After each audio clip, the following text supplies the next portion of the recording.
நெல் நட்டுருக்குறாங்க. அப்பா நெல் அப்பா பண்ணையும் பண்ணிகிட்ருக்கிறாரு. பாருங்கள், இங்கே ஒரு வயல் நெல் நட்டுருக்குறாங்க.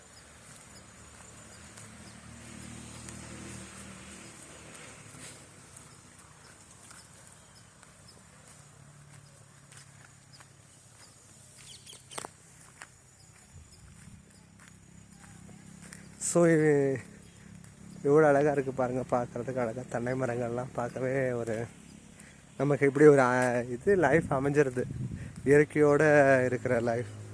பாருங்கள், கிணத்துல தண்ணி ஃபுல்லாக இருக்குது, மேலே இருக்குது.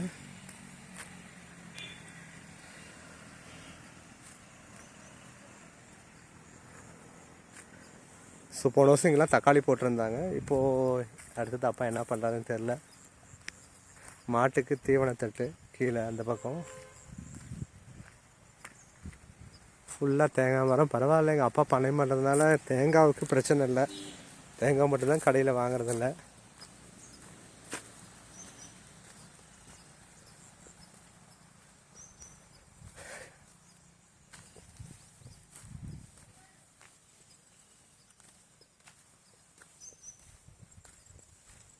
மாட்டுக்கு தட்டு.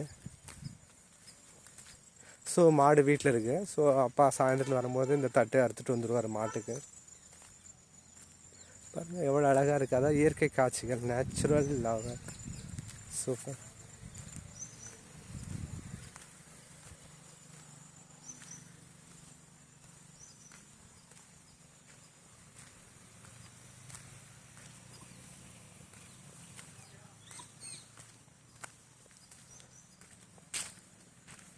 இது சொட்டு நீர் பாசனத்துக்கான பைப்பு. டாகு.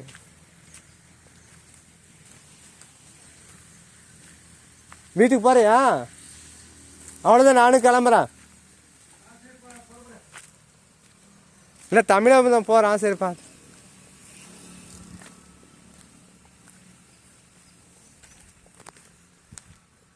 பச்சை மிளகா செடி நட்டுருக்குறாங்க. மருதாணி,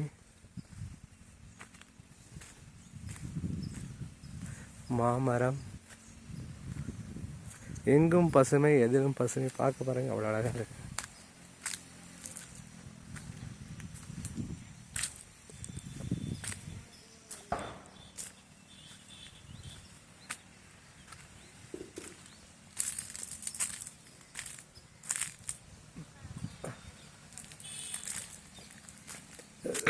பச்சை மிளகா செடி நட்டுருக்குறாங்க. ஸோ குச்சி நட்டுருக்குறாங்க. கிழங்கு, மரவள்ளி கிழங்கு.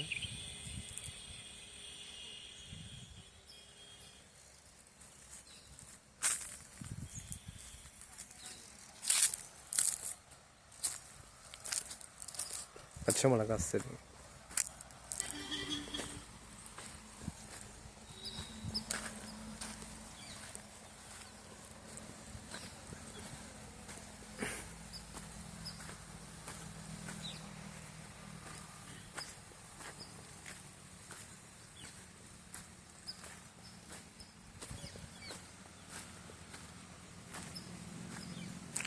ஸோ இங்கேயும் நெல் நட்டுருக்குறாங்க.